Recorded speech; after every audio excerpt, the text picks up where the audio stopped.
Fala galera, mais um Pod RJ no ar, o seu canal favorito para aprender sobre gestão de restaurante, tecnologia, vendas e muito mais. Hoje a gente tem um convidado muito especial, como sempre, né? Aqui a gente não traz ninguém em fase inicial, aqui só tem cara sênior, só fera, que já apanhou muito para estar onde está.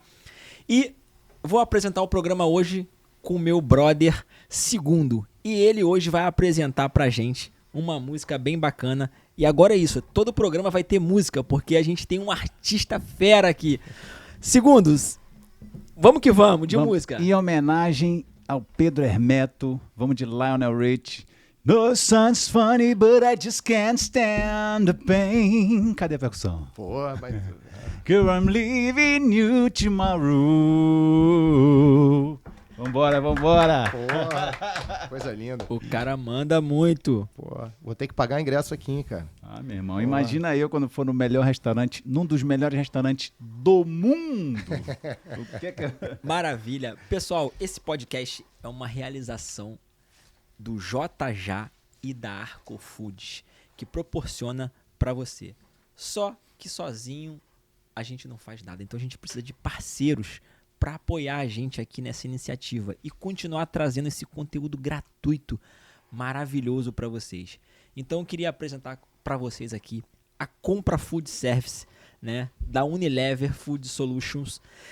Ela tem um desconto que você vai comprar lá com ela por estar assistindo o programa, um desconto de 20% através da Arco Foods. Então o nome do cupom é Primeira Arco Foods. Fez a primeira compra na Arco Foods, primeira Arco Foods. Caraca, mas é isso mesmo, é 20%? Vocês não erraram, não? 20. Erraram. Na verdade, o estagiário errou. Era para ser 2%, né? No Food Service, você sabe como é que é. O estagiário errou, botou 20%. A gente falou, cara, deixa em respeito aos nossos clientes. Então, tá aí na tela, ó. Pode printar para você ter isso para você. Então, entra lá na Compra Food Service, usa seu primeiro cupom aí e vai ganhar seus 20% com produtos maravilhosos, Hellmann's, Quinó e outros, são diversos, né? Não dá para mim, teria que ficar o programa todo aqui para me falar todos os produtos da Compra Food Service. Vem para a Arco Foods, que além de ter distribuição de alimentos, bebidas, tem consultoria técnica e nos produtos da Unilever, nessas grandes marcas da Unilever, Hellmann's, Quinó, você vai ter os 20% de desconto garantido na sua primeira compra. Você já é cliente, não precisa, mas vamos lá. Gente, esse programa também é um oferecimento da maior liofilizadora do Brasil, Liotécnica, que produz os produtos da Qualimax, que são de qualidade espetacular. Todo o Food Service conhece, os chocolates em pó, cacau. A gente conhece também todos os produtos para sobremesa, os caldos, os temperos. A Qualimax tem muita qualidade e serve muito bem a praticamente todas as operações de Food Service. Então, se você tem uma operação de Food Service e quer conhecer produtos da mais alta qualidade, Qualimax, qualidade máxima em produtos, em insumos para o seu negócio. Que maravilha. Senhoras e senhores, hoje eu tenho um convidado muito especial. Ele é presidente da Abrazel do estado do Rio de Janeiro. Ele é dono do restaurante Aprazível, um restaurante fera que eu quero conhecer, não conheço ainda, mas já ouvi muito falar em Santa Teresa. E, além de tudo, ele também é sócio e CEO do escritório Vieira e Rezende Advogados. Senhoras e senhores, seja bem-vindo, Pedro. Muito é um obrigado. prazer estar falando com você aqui e eu tenho certeza que o nosso tempo é muito corrido. Queria te agradecer assim, por ter disponibilizado esse tempo de participar. A gente sabe como a vida do empresário, ainda mais você, cara, que ser empresário já é difícil. Você é empresário, presidente de associação e de ramo diferente tem um escritório de advocacia. Então, eu acredito que você deve ter o tempo escasso aí. Então, por isso eu agradeço, cara. E eu tenho certeza, assim, que vai contribuir muito aqui com muitos donos de restaurante que precisam muito ouvir do que você vai falar aqui, dos insights que você vai trazer, porque eu sei que o teu restaurante, ele já tem alguns anos, você vai falar um pouco pra gente, não são poucos, né? Então, seja bem-vindo. Pô, muito obrigado, eu agradeço. Privilégio para mim, na verdade, você não precisa agradecer, cara, porque a gente... É um aprendizado, a gente bater um papo como esse aqui sempre é um aprendizado, então eu vim aqui aprender, na verdade. Eu que agradeço pela oportunidade de trocar essa ideia aqui com vocês, Rafael, segundo.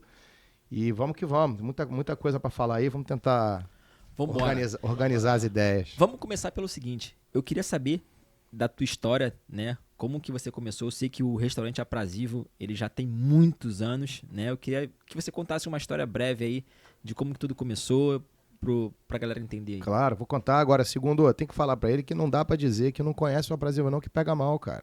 Você tem que mentir, falar, pô, tive lá já umas 5, 6 vezes, pô, é bonito. Pega mal, cara. Até quando você estiver viajando, você dizer, cara, você tem que conhecer um dos melhores restaurantes do mundo. Com certeza. A história é muito bacana, cara. A gente morava, o restaurante fica numa casa em Santa Teresa, que é um bairro no Rio de Janeiro, que fica no alto de uma colina, que foi uma das primeiras ocupações da cidade, historicamente. Quando a cidade se fundou, ali foi um dos primeiros bairros. Então tem primeiro uma riqueza histórica muito grande e depois uma riqueza artística, mas eu vou chegar lá. Então o bairro tem essas características. Ele não é um bairro que você chega num carioca de cara e fala, pô, há quanto tempo você vai para Santa Teresa? Às vezes o carioca fica 1 ano, 2 anos sem subir lá, né? Ele não é um lugar de passagem, ele é um destino. Isso é um ponto importante, porque tem relação com o restaurante lá nosso. Bom, a gente morava, a história, na verdade, começa, eu vou tentar condensar mesmo, assim, não ser prolixo. Mas a gente a família morava em Nova York, minha mãe fez lá um curso de gastronomia no French Culinary Institute, que depois ganhou mais notoriedade, porque ele se tornou o International Culinary Institute, e aí o Felipe Bronze fez curso lá.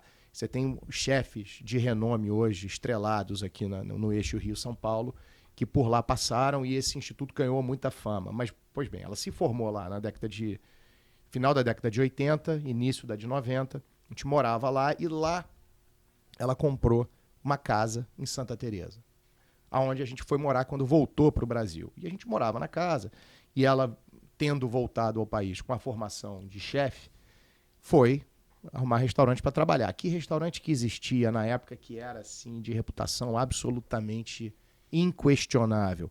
Zé Hugo Celidônio, que foi junto com o Dânio Braga. O Zé Hugo foi o cara, eu acho que o Dânio mais voltado na questão de do vinho, fundador da ABS.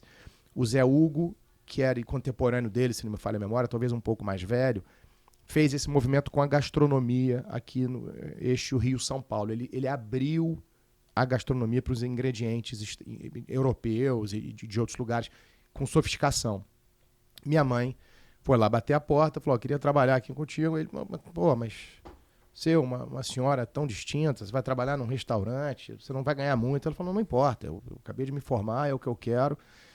E ele a empregou, e ela num espaço de menos de 1 ano, se tornou chefe de patisserie. Ela se especializou em patisserie. A Tartatan foi o trabalho dela lá no curso em Nova York, foi a grande especialidade dela. E ela, em paralelo, em casa, era uma casa lá em Santa Teresa, ela montou uma cozinha onde ela fazia tortas, bolos e coisas assim, e trabalhava ali em paralelo, fornecendo para outros negócios, para outras empresas, enfim. Pois bem, em 97, portanto há quase 30 anos, o bairro é um bairro artístico, eu falei que eu ia falar sobre isso. O bairro se tornou casa de artistas, então os artistas instalam ali os seus ateliês. E por essa razão ele tem um evento cultural anual até hoje, chama Arte de Portas Abertas. A galera abre os ateliês para o público em geral e vai uma horda de gente, mas é muita gente, há muito tempo. A moça da região administrativa, amiga nossa, falou, Ana, pelo amor de Deus, não tem nem banheiro para esse pessoal ir aqui. Porque eles ficam andando pelas ruas, indo aos ateliês. Por que você não abre a sua casa, aluga umas mesas e cadeiras e abre a sua casa para receber e me ajudar aqui com o pessoal, ela ali preocupada com a questão administrativa. Assim foi feito, minha mãe alugou mesas e cadeiras na Rua do Lavradio, criou 2 entradas, 2 pratos principais e 2 sobremesas. E a galera foi no sábado e no domingo. E aquilo encheu. Eu e meu irmão trabalhando de garçom, não tinha nada, assim, era uma coisa muito artesanal.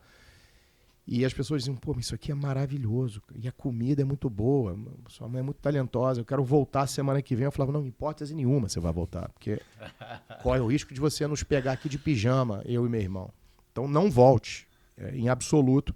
Mas algumas pessoas eram amigas e ligavam e diziam, pô, Ana, Estou aqui com o meu amigo segundo de Portugal, que está visitando, eu preciso que você faça aquela entrada com aquele prato no sábado, dia tal, às 2 horas da tarde, por favor. Aí começou a haver essa demanda orgânica, nunca mais o troço fechou, cara.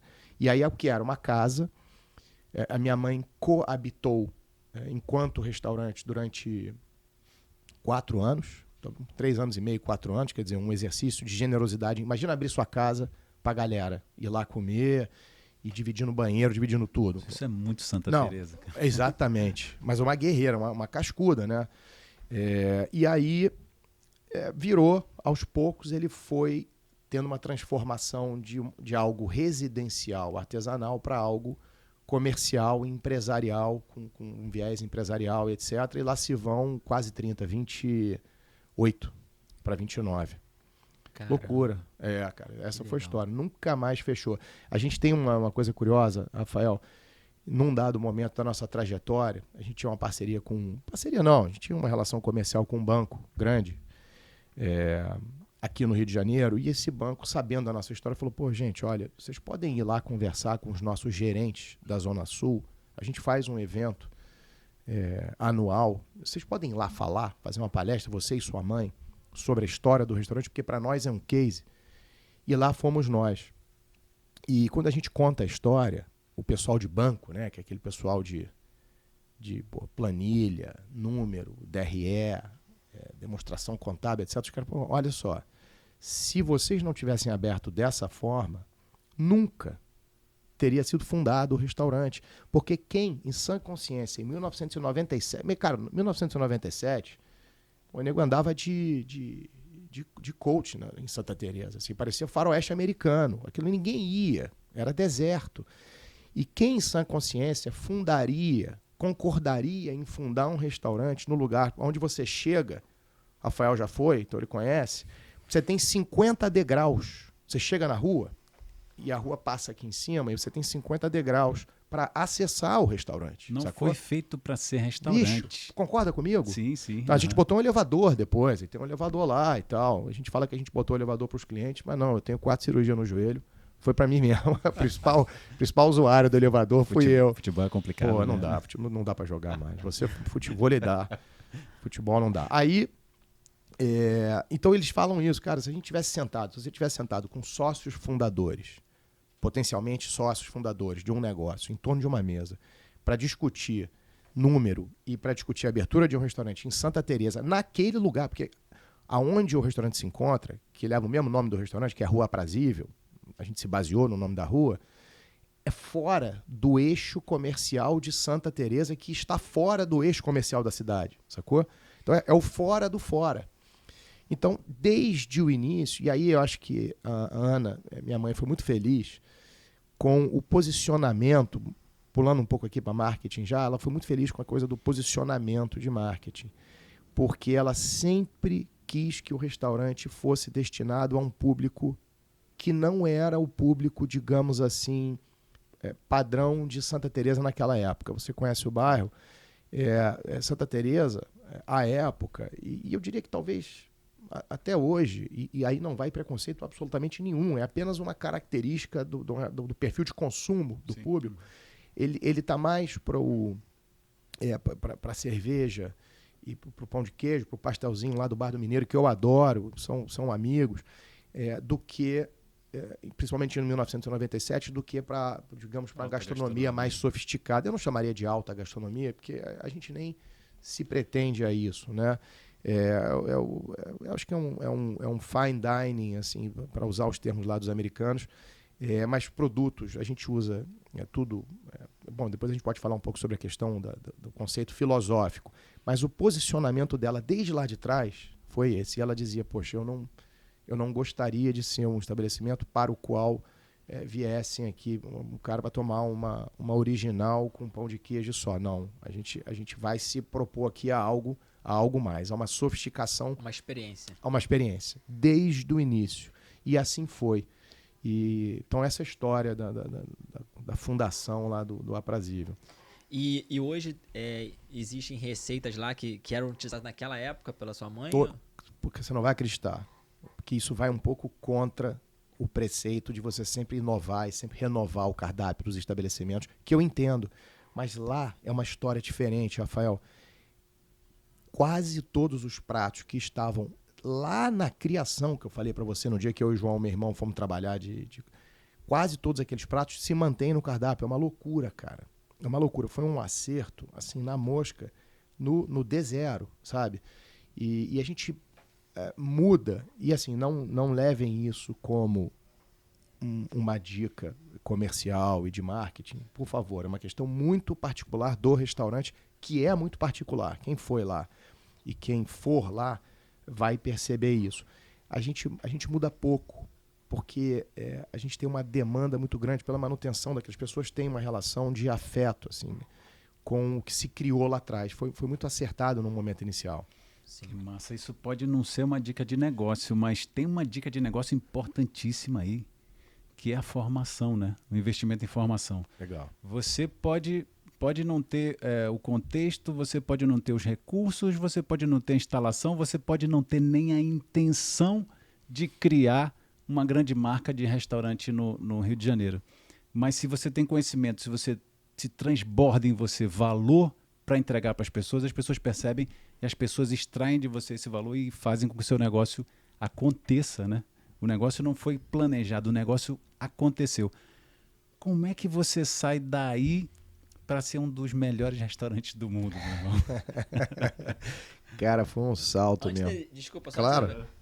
Pô, o que você falou foi tão bonito que dá um corte aí nisso Aí, que você falou. Faz um corte legal aí. Posso falar? Pode. Porra, eu fiquei arrepiado aqui quando você falou. Juro Gostou? por Deus. Porra, poesia, meu irmão. Não, É a força da poesia. É porque você captou, cara. Você captou a essência mesmo da história, entendeu? Por isso que muda pouco. Sim. Porque foi um acerto quase, sei lá, divino, assim, sabe? Um chamamento para aquilo acontecer. Que tudo partiu da educação. O curso que a mãe dele fez lá em Nova York, né, trouxe para ela e possibilitou fazer coisas que pareciam impossíveis em locais inimaginários, e ela conseguiu fazer um sucesso daquilo ali. Tem verdade, né? Tem verdade. Porque às vezes a gente busca tendência, a gente busca modinha, a gente...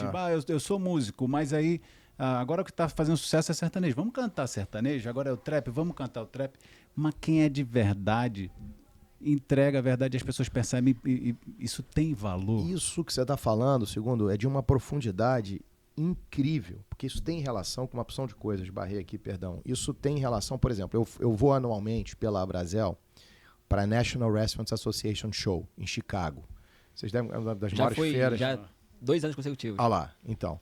E você vê lá, tem aqueles keynote speakers, né, que tem no auditório, que deve ter lá, sei lá, 1.500 pessoas. Sim. O pessoal vai e muito do que se fala são 2 keynote speakers por evento só, se não me falha a memória, quer dizer, é algo restrito, é um evento magnânime. E muito do que se fala ali são tendências. Tendências de gosto, tendências de hábito de consumo, tendências de comportamento. Aí bate muito na questão da experiência e tal. Qual é o objetivo ao se fazer isso? É chamar a atenção de quem está querendo empreender ou de quem empreende para o que funciona, para o que dá certo, porque é a tendência de consumo, etc. E aí você vai em busca daquela, né, os que assim desejarem, forem montar um negócio novo, etc. O cara vai lá, pô, legal, então gostos asiáticos estão agora em voga, e estão de fato. Isso é, então aquela coisa de molho... Pistache tá pistache, pistache é uma loucura. Pistache, gostos asiáticos, a experiência, a hiperexperiência. Às vezes tem gente participando da manufatura do produto final, a gente viu isso lá no ano passado. E aí o cara vai e monta exatamente o que o segundo falou. O cara monta conceitualmente o business dele voltado para aquilo, para atingir aquilo. Isso acontece em outro lugar, não sei se vocês gostam de vinho, mas isso acontece no mundo do vinho natural, do qual eu, através do Aprazível, sou um precursor. No Brasil, né? Desde 2006, a gente tem uma carta de vinhos de pouca intervenção do que se chama de vinho natural. Eu não quero entrar nisso, mas só para dizer que isso, ao longo desses quase 20 anos em que a gente montou a carta, eu tinha um guru na época, foi o cara que me conduziu nessa jornada e me introduziu no mundo do vinho, que é o Jonathan Noster. Isso virou, como diz o meu filho Antônio, virou modinha, pai. Isso é modinha. E aí a galera começa a pautar as suas ações e tomadas de decisão em função disso, Das sacou? modinhas. No nosso caso, o segundo matou. No nosso caso, isso é o que é. É, simplesmente é. Porque tá no... Então usar ESG, por exemplo, usar ingrediente orgânico, bicho, a gente tem um problema, que é o contrário. A gente usa e não fala que usa. Isso é aquilo que aí chega a ser também burrice, né? Você tem que dizer.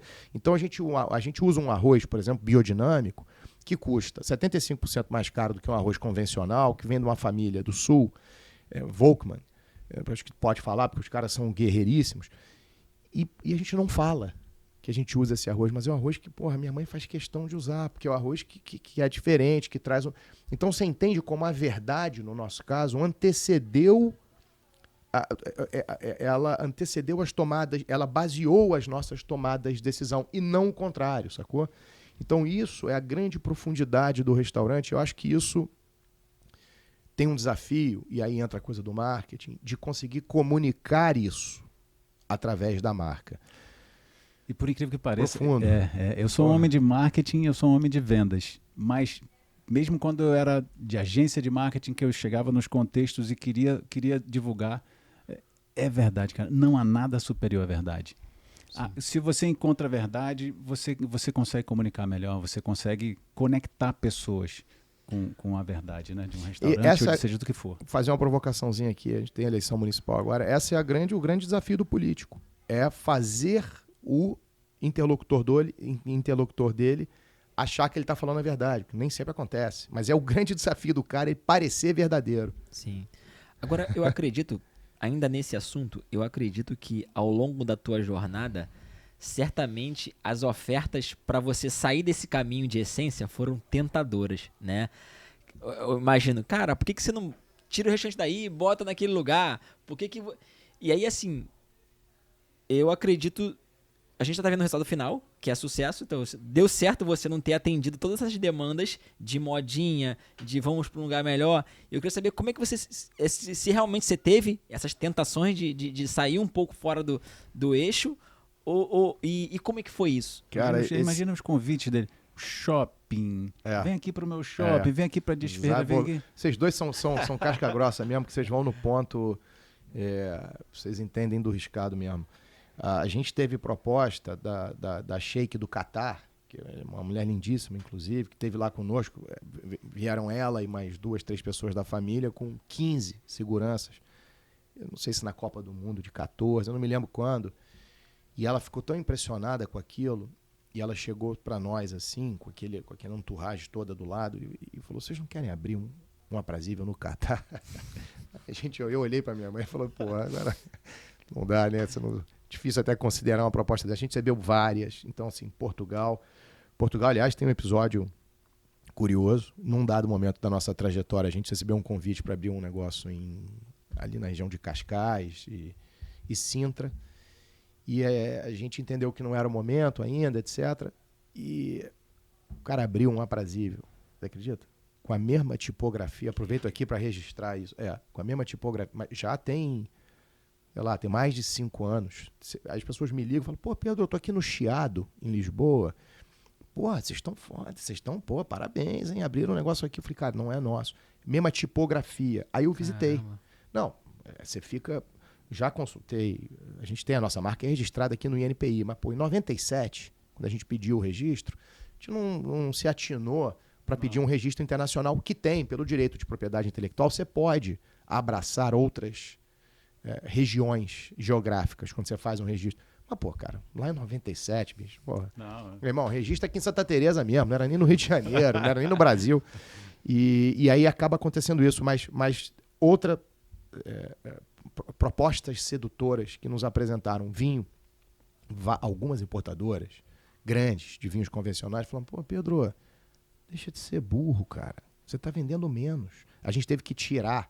Num dado momento, a gente tem um trabalho com vinho brasileiro que é absolutamente de vanguarda e de verdade. Vanguarda e verdade, porque sempre foi. A minha entrada no vinho se deu dessa forma, eu lembro a vocês, através do Jonathan Noster. Depois vocês pesquisem aí, Mondovino, documentário mais assistido. E o Mondovino é um marco no mundo do vinho mundial, tá? Tem um antes de Mondovino e depois de Mondovino. Documentário mais assistido na França.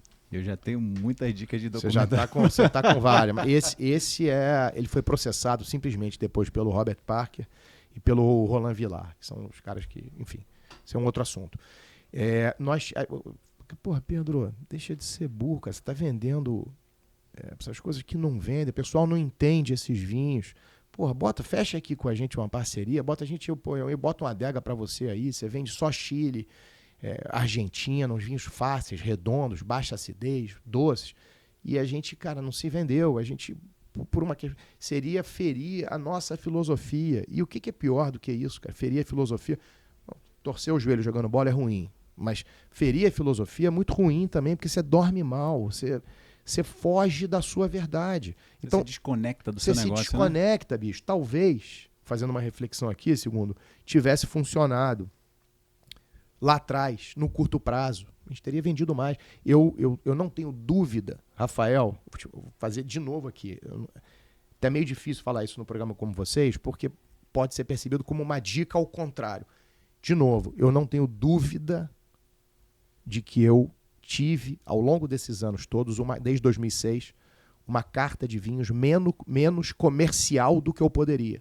Ou seja, eu gerei menos receita vendendo vinho em quase 18 anos do que eu poderia ter gerado. Mas isso traz um outro valor, que é essa percepção do intangível que vai construindo a marca, que vai formando a sua filosofia, a sua verdade. Numa época, eu estou vendo que você quer falar, em que não se falava em ESG, não havia essa sigla, ESG, sabia-se do que era orgânico, mas a gente usava arroz biodinâmico sem falar. Você imagina, enfim, isso é só um dos exemplos aí. Mas são dicas... Tá, não são dicas, você não está dizendo isso. Ó, faça isso para o mercado, a gente entende isso. Mas eu lembro de ter escutado a diretora de marketing, o CMO do Outback, dizendo que os donos do Outback, quando chegaram no Brasil, foram perguntar para eles, vocês fizeram pesquisa de mercado para entrar no Brasil? Eles falaram, não. Se eu tivesse feito pesquisa de mercado para entrar no Brasil naquela época, eu não ia trazer pão australiano, eu não ia trazer toda aquela picância em todos os pratos do meu negócio. Abrir um restaurante de feijão com arroz. Né? Então, se você tem um plano de jogo consistente e você acredita naquele plano de jogo, eles provavelmente já eram uma marca com um plano de jogo consistente. Mas é diferente de você ser... eu vou buscar todas as tendências e vou seguir todas as tendências, provavelmente você prospera sim. Agora, para deixar uma marca num país, deixar um legado numa cidade, eu acho que você tem que ter um certo nível de autenticidade que te torna diferente, né? Agora, Pedro... isso que aconteceu com vocês acontece com todos os restaurantes em situações menores ou até um pouco diferentes, né? Quando o cara está ali vendendo um produto e aí vem a modinha do mercado, o cara, porra, será que eu devo vender esse produto? Ou então o cara abriu uma loja, deu certo, pô, será que eu vou abrir a segunda, né? Todas as vezes que você teve se deparando com as tentações de faz ou não, você disse que você se voltou para a essência, certo? Mas nessa ocasião você tinha com quem trocar ali? Era com a sua mãe? Era um consenso de algum grupo? E que vocês...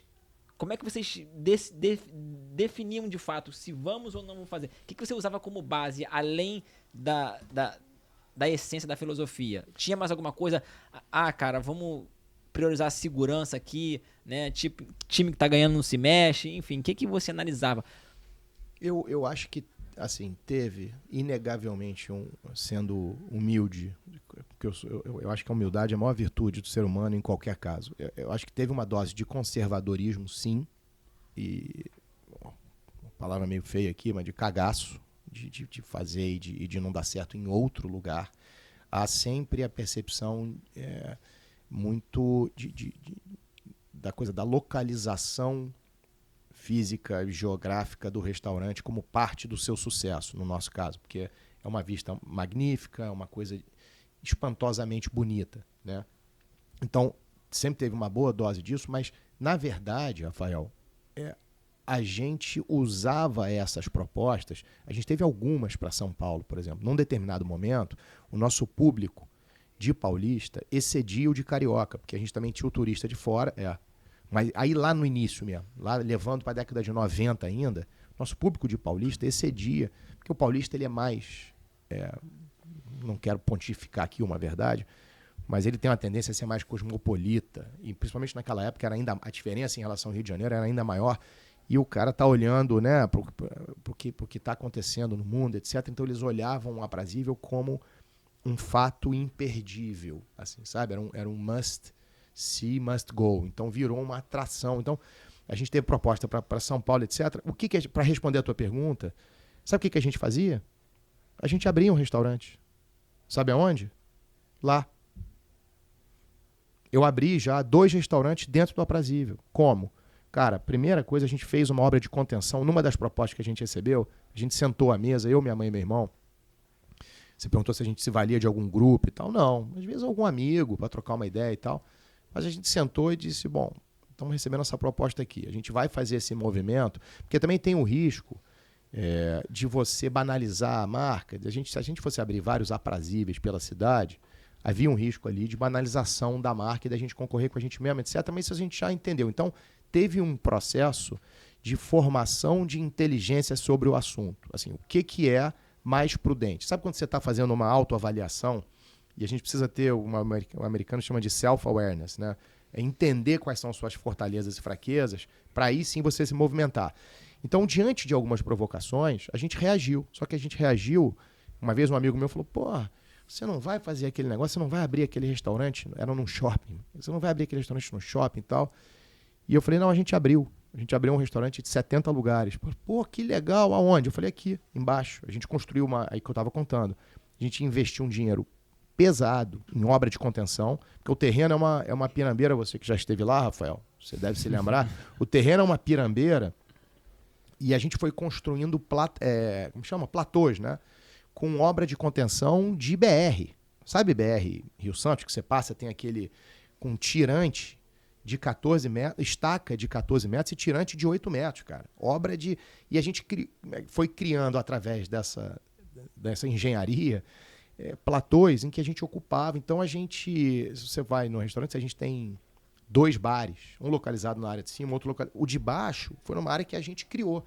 Então, aquilo ali foi um restaurante. Havia uma demanda ainda reprimida muito grande. Lá no início, se a gente pegar os 10 primeiros anos do restaurante, a gente via que havia uma demanda reprimida interessante. Como é que eu via isso? Eu olhava para a rua e houve uma época que tinham 45 pessoas sentadas na calçada. Eu lembro a você que o restaurante você chega e desce para acessá-lo efetivamente onde as mesas estão. O nível das mesas é embaixo. Então, havia assim 45 pessoas sentadas na calçada. Eu falei, pô, isso para um empresário, vocês sabem disso, você quer trazer aquele cara para dentro, cara. Eu quero receber esse cara. Aí que a gente abriu 70 lugares lá dentro. Então, hoje, com esses restaurantes dentro de restaurante, aliás, a gente tem um outro que chama Secreto. Aí é um restaurantezinho mesmo, que a gente abriu, é como se fosse um chef's table para 10 pessoas, fica numa área segregada, com cardápio separado e tal. Também lá dentro, que podia ser em outro lugar, a gente conseguiu absorver essa demanda que a gente não conseguia atender, que estava reprimida. Então, do ponto de vista empresarial, comercial mesmo agora, você quer potencializar suas vendas, concorda? Então, a gente conseguiu fazer isso dessa forma. Então, a gente tem hoje, a depender da formatação, porque é um espaço muito grande, e a gente tem 8 ambientes distintos. É muito comum amigos estarem lá no mesmo dia e não se verem. Já presenciei isso acontecer algumas vezes. Pô, estive lá sábado, que horas? Não, eu estava de umas 3h30. Pô, eu também. E os caras não se veem, porque são ambientes distintos, você sabe disso? A gente tem hoje 300 lugares, a depender da formatação. Então, pô, caramba, são alguns restaurantes dentro de uma casa, entendeu? Tão importante quanto o prato é o lugar que você vai conseguir ficar. Muito legal. O sistema de reservas deve ser complicado. A gente usa o parceirão nosso lá, o João, da Tagme. Conheço, ali no Downtown, a sede deles. O João é parceiro. Então, Pedro, tinha uma coisa que eu não me atentava, né? Todo aqui dono de restaurante sempre reclamou de mão de obra, né? É um problema crônico de todo dono de restaurante. Quando eu fui em Chicago pela segunda vez, né? E aí muito se abordou desse tema lá, né? Inclusive falando que os Estados Unidos passa pelo maior problema de mão de obra do século. 23? 23 ou 22? 23. 23. Eu fui 22 e 23, mas 23 foi o ano que eu assisti todas as palestras, sabe? Que teve lá. Todos os keynotes eu assisti praticamente. E aí eles falaram que os Estados Unidos têm um déficit de 25%, que alguns restaurantes chegam a fechar parte da operação, estão fechando parte da operação porque não tem funcionário para atender. E você vê que a feira se voltou muito para isso. Né? A feira tinha três estandes de ferramentas para você gerir funcionários. Né? É coisa que você não está acostumado a ver. Né? Pô, eu tenho que pagar uma ferramenta para eu gerir o funcionário. Né? Então, assim, e qualquer restaurante, segundo, que você entrava lá, tinha a placa lá, contratando-se. Né? E aí, numa das palestras, eu ouvi que hoje o jovem não quer mais ocupar essa função de primeiro emprego no restaurante, que era tradicional no passado. Dizem que até o Bill Gates começou assim. Né? Então, hoje o cara prefere ser TikTok, influenciador, motorista de aplicativo. Ele não quer mais ter aquela responsabilidade. Eu queria saber como é que é isso no Aprazível, se o turnover de vocês é alto, se você tem dificuldade também de encontrar, como é que tá isso e o que você tem feito para vencer essa dificuldade? Tá, eu vou falar em âmbito de mercado aí com o chapéu mais Abrazel e depois do Aprazível, porque, de novo, o Aprazível é um bicho muito sui generis, assim, né? Porque, dada a marca, talvez eu inverta então, começo do Aprazível. A marca, como é muito conhecida, pô, bicho, se você é um puta gerente de restaurante no Rio de Janeiro, você trabalhar no Aprazível é um status. Sim. Se você é um chefe, se você é um chefe bacana, etc., você passar ou trabalhar, isso vai legal no teu currículo. Vai no currículo. Então a gente tem vários ex-chefes nossos que montaram negócios que são super bem sucedidos. O Nelo do Grado, o Lúcio Left agora do Lilia e tantos outros. Então, assim, a gente tem...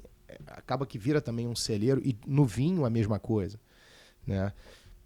Isso acontece também, o pessoal sai de lá e vai para cargos. Então, essa dificuldade que é do mercado em geral, nos Estados Unidos, sobretudo, eu vou comentar um pouco sobre isso porque isso é relevante pra caramba, ela, para nós lá, a gente conta com esse benefício de ser sedutor aos olhos de alguém que trabalha no setor, tá? Mas a gente tem todo um processo de seleção, a gente tem um cuidado tremendo com a contratação, e a gente precisa... E a gente tem uma outra facilidade, Rafael, que é o ambiente de trabalho. A cozinha é um lugar inóspito, né? É hostil, não é inóspito, hostil. Com relação à temperatura, a gente está no Rio de Janeiro, uma cidade, um país tropical, quente pra caramba, frequentemente a gente vê 40 graus aqui no verão, talvez até menos frequentemente do que antes, e a cozinha é um lugar hostil por essa razão. Lá é tudo aberto, então o cara está trabalhando, claro que é quente também, e claro que pode chegar a 40 graus, mas... E aí o garçom que está trabalhando, o pessoal do administrativo, estão trabalhando numa casa com verde. O escritório nosso, você olha, você vê a Baía de Guanabara lá embaixo, assim, árvore pra caramba. Então tem um aspecto bucólico que tira um pouco da dificuldade, embora o acesso por transporte público seja também um desafio. Né?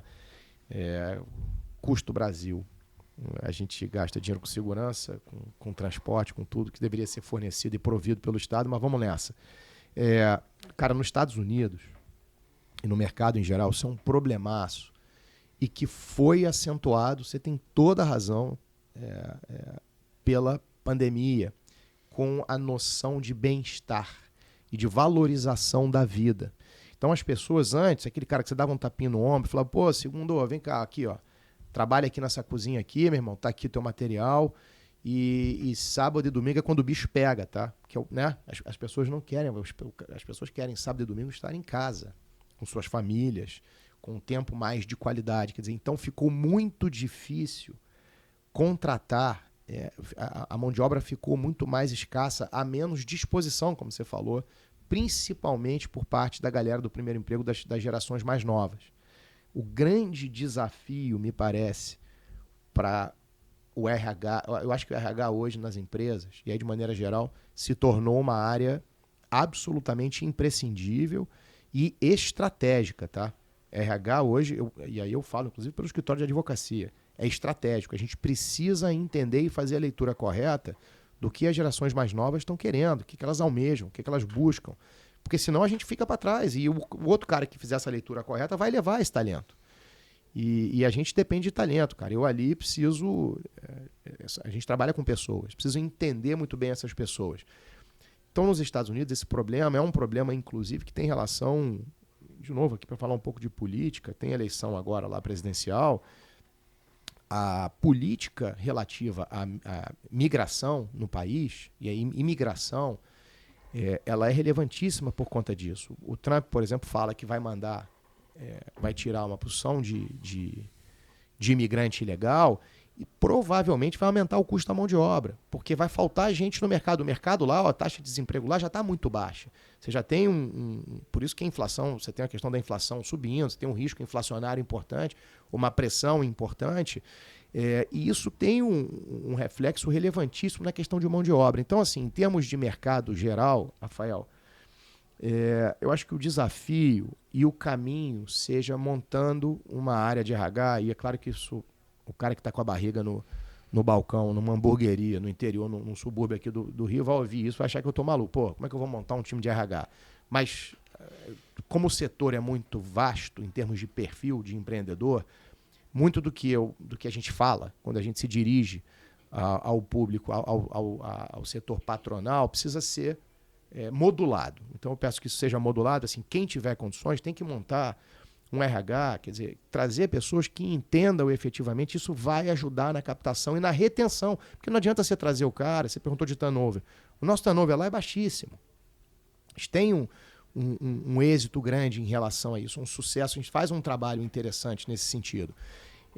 Mas se você não tomar cuidado, você traz o cara e o cara já está saindo. E a questão trabalhista, que é um outro ponto, que daria uma conversa nossa toda separada, é relevantíssimo, que é o risco trabalhista para o setor, que a gente sabe que é um outro calcanhar de Aquiles historicamente, sempre foi. Mas então, assim, de novo, fazer um trabalho, e aí você tem ferramentas, para ser um pouco mais pragmático aqui e objetivo, você tem ferramentas que podem ser utilizadas, por exemplo, no RH das empresas, que é você fazer a premiação do talento, é você fazer... trabalhar com meritocracia, então você faz remuneração por atingimento de meta, são os benefícios que tem, que não apenas a remuneração financeira do cara. Então, benefício, isso é muito importante, é muito valorizado pela galera mais nova, as gerações mais novas valorizam muito isso. É o ambiente de trabalho, a amorosidade no ambiente de trabalho. Tem um amigo meu, Pedrinho Salomão, que fala sobre o amor nas empresas. Isso, cara... É tudo, né? Se você manter uma relação amorosa com o seu funcionário, ele vai transbordar esse amor para o cliente quando vem lá. E a gente precisa, de novo aqui trazendo um cara que tinha um restaurante japonês aqui, um paulista, tinha um restaurante japonês aqui no Jardim Botânico, no Rio de Janeiro. Ele falava o seguinte, cara, o que é mais precioso para nós? O tempo. Cada dia que passa é um dia que a gente perde nas nossas vidas. É uma visão um pouco dramática, mas é verdadeira. E ele dizia o seguinte, por essa razão, quando o cliente se dispõe a se deslocar até o seu restaurante e nele permanecer, ele está decidindo morrer um pouco na sua casa. Então, meu amigo, você tem que tratar esse cara. O cara decidiu ir morrer um pouco lá contigo. Imagina, está gastando o tempo dele na tua casa. Você tem que tratar ele com a maior das deferências e do respeito e do amor. Sacou? Que massa, velho. Isso é legal, né? Isso não dá um corte, não. Isso dá um corte viral. E vocês veem a minha honestidade de caráter, que eu continuo atribuindo esse raciocínio a esse ex-restaurantero aqui do Rio. Eu podia falar que era minha essa construção. E é maravilhoso, mas olha que complicado você entrevistar um dos donos do restaurante Aprazível. Ele começa a falar o ambiente de trabalho dos seus cozinheiros, você fica, cara, eu tenho que ir no Aprazível, cara. Eu tenho que voltar lá agora, amanhã. Mas isso que você está falando de RH é fundamental. Sim. Inclusive, eu falava isso até para as escolas dos meus filhos, quando eles eram menores. Gente, vocês precisam entender que tem uma geração nova chegando e você não pode rotular todo mundo conforme os padrões das décadas anteriores. Você precisa entender qual é a nova dinâmica de trabalho e geracional para poder tratar essas pessoas dessa maneira. Mas o Pedro falou ali uma coisa que é chave. Hoje, o RH ele é estratégico. É isso. o dono de restaurante, ele não dá importância pra isso. Eu até falo isso nos meus treinamentos. O cara quer contratar alguém, tá precisando sei lá, de um chapeiro. Primeira coisa que ele faz, ele vai nos funcionários. Você conhece alguém pra me indicar? Que é a atitude mais errada que ele vai tomar, exato. né? Porque aquele cara vai indicar um cara, um amigo dele que não para emprego nenhum, que tá desempregado. Auxiliar de pedreiro. Enfim, e o cara não quer dar importância, sabe, pra isso. Ele não acha que isso é estratégico, ele acha que ele não tem que perder tempo com isso, entendeu? Porque no passado ano passado era tanta gente implorando por um emprego, querendo trabalhar, né, que era mais fácil. Hoje não, hoje a coisa mudou, hoje as pessoas têm opções. Né, que acontece com o jovem tem opções, então ele não quer mais se sujeitar a um trabalho que ele acredita que para ele não vai ser legal e que ele tem outras. Então é isso, você tocou num ponto-chave que é estratégico. O RH hoje tem que ser pensado como marketing. A importância que dá para o marketing tem que dar primeiro para o RH. Exatamente, porque a Outro atração. corte, hein? Não, porque a atração e retenção de talento. Cara, de novo aqui, pegando o escritório, por exemplo, a questão do home office. Tá? Vocês devem estar me achando maluco, estou falando de escritório de advocacia num podcast com vocês, mas questão do home office, por exemplo, se eu suprimir o home office no escritório, que às vezes há essa conversa, porque a gente entendeu que todo mundo ficar em casa sem controle, etc., às vezes não faz sentido, né? A gente começa a perder interação social, criatividade, inovação, oportunidade de negócio, conexão, isso tudo. Que faz o negócio acontecer, pô. Aprendizado, né? Aquele curto-circuito intelectual que acontece num cafezinho de uma empresa, aquilo ali é riquíssimo. Quando a gente começa a perder isso, a gente pensa, pô, cara, talvez a gente deva suprimir o home office. Meu irmão, se eu suprimir o home office no escritório, eu perco talento. Porque o cara vai para um outro lugar que tenha o home office. Porque ele passou a valorizar aquilo passou a ser um ativo. Tão valorizado quanto, muitas das vezes, a sua remuneração, bicho. Então, assim, estratégicaço. RH, eu não tenho a menor dúvida disso, salvo numa empresa de sei lá, que use pouco uma indústria, que usa muito pouca mão de obra, é tudo automatizado, etc. Aquilo ali você depende menos. Quando você precisa de cérebro... É diferente. Pô. Eu não sei se você assistiu uma palestra do Danny Myers. Danny Myers, esse do Shake Shack. Eu tava lá, você tava lá naquela? Tava. Shake. E aí ele Shake fala... Shack. Esse cara Shake esse cara é outro... Tá cheio de tarefa agora pra ver, pra aprender. Eu comprei o livro dele. Você comprou? Comprei. E aí ele fala uma coisa que hoje não é mais o cliente em primeiro lugar.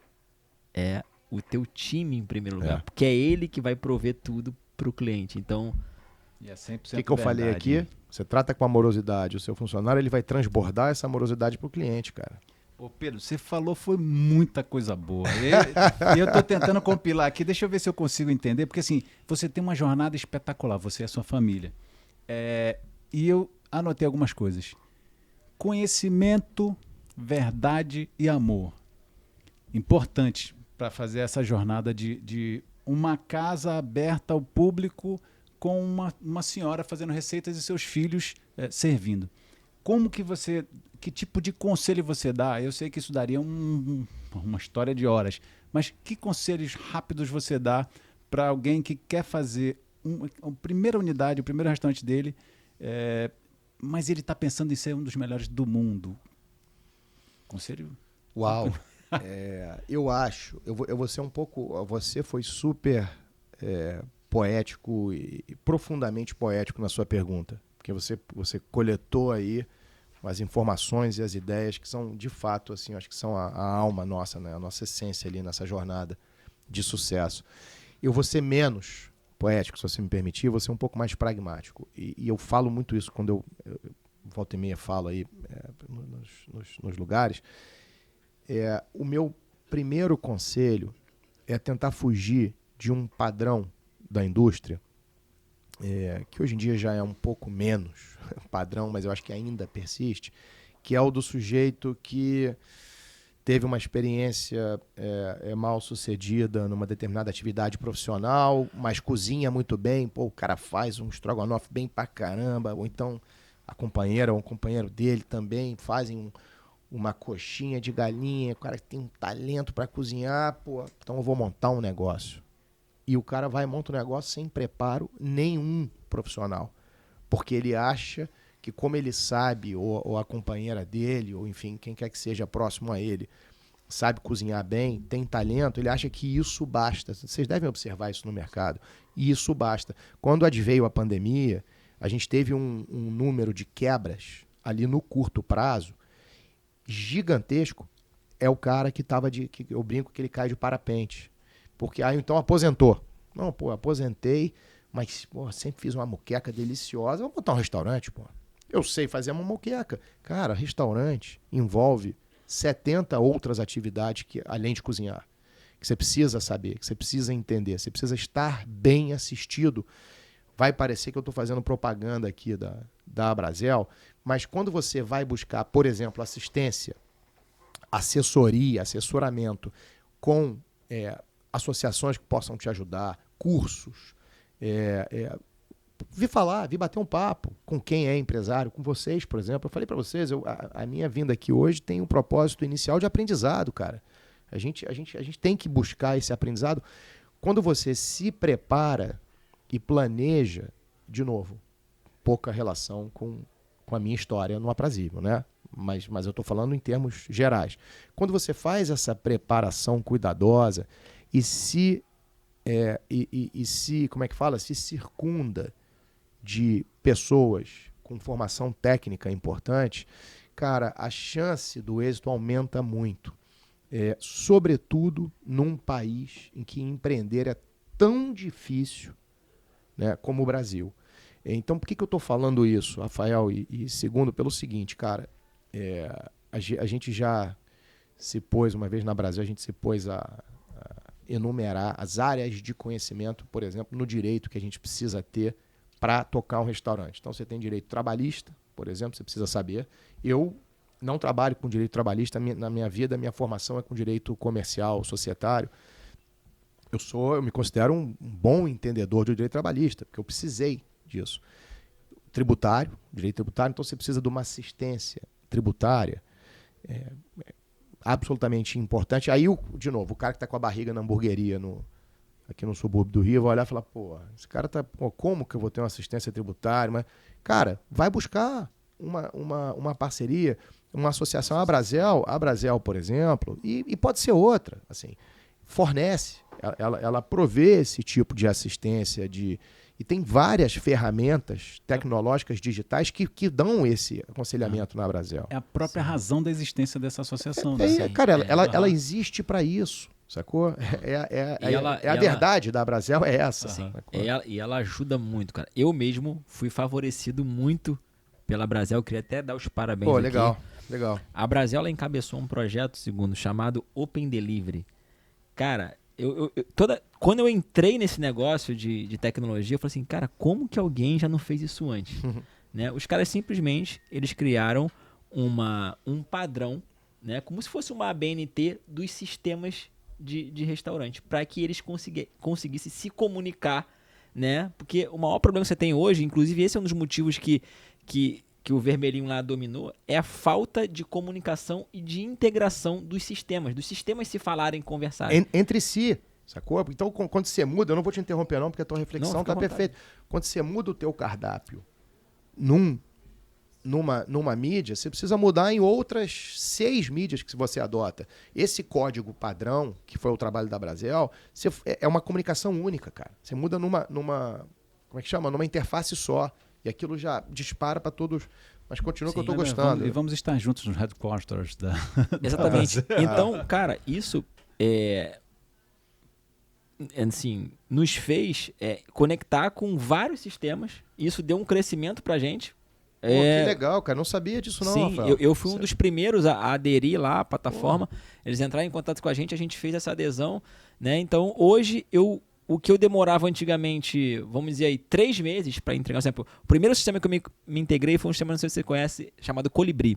Claro. Né? Foi o primeiro que eu me integrei. Eu demorei para fazer a integração com o Colibri 3 meses. Hoje, por conta do Open Delivery, eu demoro 1 semana para integrar com o cliente. Vou pedir um corte desse aqui. Posso depois? Porque isso aqui na Abrazel vai fazer um sucesso danado. Com certeza. Posso levar esse seu depoimento mesmo? Claro. De Rafael Ribeiro, cara ajudou fundamental muita pro gente Food assim. Service do Rio de Janeiro. Então, assim, esse projeto, esse e outros que a Brasel vem trazendo, né, até de representações, né, para ajudar o dono de restaurante, cara, é sensacional. E, assim, talvez o que falta hoje é mais donos de restaurante ficarem sabendo de tudo que a Brasel Perfeito. faz. Então vou contribuir para isso aqui, tá? Tem uma ferramenta pro cara que tá lá com a barriga. Eu gosto de dar esse exemplo do empreendedor que tá com a barriga no balcão trabalhando, porque esse cara, quando ouve uma coisa dessa, ele pode dizer, pô, cara, que loucura, eu não tenho condições, nem tempo. Tem sim, tem uma ferramenta na Brasel de uso gratuito que chama UP. UP. Depois vocês dão uma olhada, e você entra ali, cadastra todo o seu restaurante, suas práticas, sua operação, etc. Ele te dá um diagnóstico do que você pode melhorar, do que pode ser feito nessa frente, nessa outra frente. Inteligência artificial, tá? Generativa, que é uma ferramenta da Brasel. Então, assim, é só conhecer e saber que está à disposição. Porque você pode usar e pode se valer disso. E como eu sou privilegiado, né, gente? Vamos combinar. Só gente grande na mesa. O Pedro, a Brasel, auxiliando você, que é operador do food service, a avançar muito mais, a evitar riscos. A gente está aqui com o Rafael Ribeiro, que é a pessoa que ocupou um espaço no food service que a gente precisava. Esse evento, o JJ Summit, é um evento que faltava e visionário, aqui no Rio de Janeiro. Visionário, porque muito. tem 24 anos o que esse cara montou, que era uma plataforma. Desde lá de trás você viu, cara, impressionante isso. Tem que falar essas coisas. E Pedro, quando você via a apresentação do JJ, da plataforma, você vai ver o tanto de valor que esse cara, hoje a esse gente de time fato está conseguindo aqui. fazer o restaurante, né? É até uma pergunta que eu queria te fazer, o que você acha disso, né? Hoje os restaurantes estão terceirizando a sua clientela, né? E a gente, desde o início, quando lançou o JJ, a gente viu que isso não vai para um bom caminho. Acho que o básico de todo negócio, ele tem que ter cliente. E o cliente tem que ser dele, né? Você não pode terceirizar o seu cliente. E o JJ hoje, de fato, ele tem conseguido fazer isso. Eu tenho conseguido fazer os restaurantes construir a sua própria base de cliente. Cara. E a gente lançou uma ferramenta nova agora de BI e remarketing. É um verdadeiro CRM para o dono de restaurante. Então, ali ele consegue não só segmentar o que ele quiser na base dele. Eu quero o meu cliente que não vem aqui há 30 dias, que são mulheres e que, sei lá, e que comam o prato X. Eu consigo extrair essa segmentação e melhor, consigo mandar uma mensagem de WhatsApp, né, personalizada, tudo automatizado, né, com o sistema que a gente tem agora. A gente até apresentou ele lá no JJ Summit, foi sucesso. E esse é o nosso novo negócio agora, né? É de fato fazer o restaurante performar no delivery próprio. Sem puxação de saco e sem ser clichê, eu queria te dar os parabéns, porque quando eu pego o meu cliente aqui, representado pelo meu celular, quando eu pego a minha base de cliente e terceirizo para alguém que me presta um serviço, eu estou pegando uma barra de ouro e estou dando pro cara, toma. Eu ainda pago por isso. Sob a justificativa de ter a minha comida entregue no domicílio dessa base, eu ainda pago por isso. Então, é inacreditável o business, você falou de vermelhinho ali, é inacreditável o business dessa galera, porque os caras criaram um negócio que é o seguinte, eles se remuneram para receber o nosso ouro, que é perfil de consumo da nossa clientela, pô. Verdade. Pô, então quando você faz um CRM proprietário do estabelecimento, cara, o ouro tá aqui comigo. Sim. Não preciso dar esse ouro para ninguém. E o terceiro gigante na mesa, Arco Foods, que é um distribuidor de alimentos e bebidas, mas que faz muito mais do que isso para o seu restaurante, para a sua operação de food service. A gente entra com consultoria técnica de redução de CMV, a gente entra com culinaristas, a gente entra com sommeliers para fazer carta de vinho. A gente tem, com todo o respeito do mundo, a ABS. Você está explicando para a galera, não é para mim não, porque eu uso. Inclusive, eu faço uso disso, a gente tem uma... Pô, maravilhoso. Eu sei muito bem disso, cara. E mais um gigante que está aqui na mesa, aqui representado, é a Qualimax. Esse que você, operador do food service, utiliza no seu dia a dia, sabe que é produto da mais alta qualidade, produto que você pode confiar, com preços super competitivos em relação a uma outra marca que tem por aí. Você sabe que você tem os caldos, você tem os temperos e você tem tudo que você precisa também para fazer grandes produtos de confeitaria. Qualimax, qualidade máxima para o seu negócio. A Arco Foods tem para te entregar em até 24 horas. Deixar o meu jabazinho aqui, né? Boa, claro, e não podemos esquecer da Compra Food Service. A Compra Food Service é um site onde você consegue comprar ali através da internet, né, o produto para o seu restaurante com muita eficiência, qualidade e melhor, um desconto de 20% da Arcofood. Então é só você ir lá no site da Compra Food Service, que é da Unilever Food Solution, e usar o seu cupom, que é... Deixa eu pegar aqui o cupom para vocês, pessoal. Primeira Arcofood. Só para a primeira compra, hein? Mas vai ter desconto também para... Maravilha, tá na tela aí. Então é só você dar o print aí na tela. Pessoal, infelizmente, a gente tem que... Estamos chegando ao fim do programa, né? Cara, tem muita coisa para conversar com o Pedro. Tem que chamar o Pedro mais uma vez aqui. Cara, é muito assunto. Eu nem comecei, cara. O Pedro tem um conteúdo riquíssimo, né? Eu tenho certeza que o pouco que a gente conseguiu falar aqui deve ter agregado muito. Até para mim aqui, eu já tive vários insights do tudo que o Pedro falou, né? O segundo, acredito que também. Maravilhoso. Pedro, cara, muito obrigado aí por essa participação, cara. Pra gente... É um prazer ter você aqui. Eu já estou há bastante tempo querendo trazer você aqui, mas legal. A gente entende que a agenda é complicada, mas hoje você conseguiu vir e foi sensacional, né? Eu espero poder contar com você outras vezes aqui, que vai ser muito bom como foi cara, esse. Eu que agradeço, cara. Um prazerzão poder falar isso tudo e organizar as ideias e os pensamentos dessa forma. A gente sempre aprende. E você vê que o cara é elegante quando ele fala que eu tenho muito... Quando, na verdade, eu sou prolixo, cara. Eu falei muito aqui, a gente não conseguiu, mas depois a gente volta e aborda os outros pontos. Tem muita história, tem muita conversa, Cara, tem um mundo da Abrazel, sobre o qual eu falei pouco, que é uma associação que hoje tem mais de 20 mil associados no Brasil todo, que representa o setor, tem a missão de zelar pelos interesses do setor, de contribuir. Olha que ambição, isso está na nossa missão. Olha que coisa ambiciosa, interessante, que fala muito da entidade. Tem a missão de contribuir para um Brasil mais fácil para se empreender e melhor para se viver. Quando a gente fala melhor para se viver, eu extrapolo simplesmente o setor de bares e restaurantes, concorda? É para o engenheiro viver melhor. É para o piloto de avião viver melhor. Então, é a nossa pretensão, criar um Brasil melhor para se viver. E a gente acha que a gente tem condições de fazer isso. A gente tem uma capacidade de influência política hoje altíssima, uma capilaridade gigantesca, uma geração de empregos no setor que é colossal. A gente trabalha com um número de 7 milhões hoje, Rafael, entre o empreendedor, o tal da barriga lá no balcão que eu falei. Então você tem o empreendedor e o emprego direto, 7 milhões no total, mais ou menos 5 e 2. 5 de emprego direto gerado, eram 6 na pandemia, antes da pandemia, perdeu-se muito, e mais ou menos 2 de empreendedor. Então aqui é muito relevante, 2,3% do PIB, dados de, se não me falha a memória, 19 ou 20. Quer dizer, é uma indústria da qual vocês fazem parte, vocês sabem disso, mas é importante falar essas coisas. Uma indústria, um setor muito forte, com uma capilaridade muito comum. Você vai no interior do país, num dos 5.700 e tantos municípios, e você pode não encontrar uma farmácia e uma igreja. Vai ter uma birosquinha vendendo uma cachaça, um café, um pão. É a capilaridade nossa. Seja o formal, seja o informal, pouco importa. Então, assim, é uma força muito grande e a gente serve, né, cara? A gente serve. Tem coisa mais amorosa do que servir. Então, a gente precisa entender isso, porque a noção de serviço... Tá vendo como eu sou prolixo? A noção de serviço é uma noção, para nós aqui, muito ligada à escravatura, porque foi muito recente a abolição no país. Então, a gente fica... Servir, de maneira geral, para a classe mais intelectualizada, para a classe mais alta brasileira, é visto como ainda algo remanescente do período da escravidão, da escravatura, quando, na verdade, servir é nobre, cara. É nobre, é um ato de amor. Então, pô, a gente tem que botar isso na cabeça, bicho. É a tal da hospitalidade, né? Pô, a hospitalidade, restaurar. Ó, a Abrazel alugou um apartamento na minha mente, mas no meu coração é um aprazível.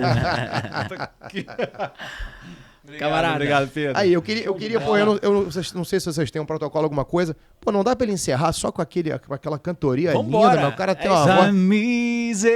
Agora eu quero ouvir. Filipão daí. Você daí de casa. Mise like Sunday morning. Coisa linda. Show de bola.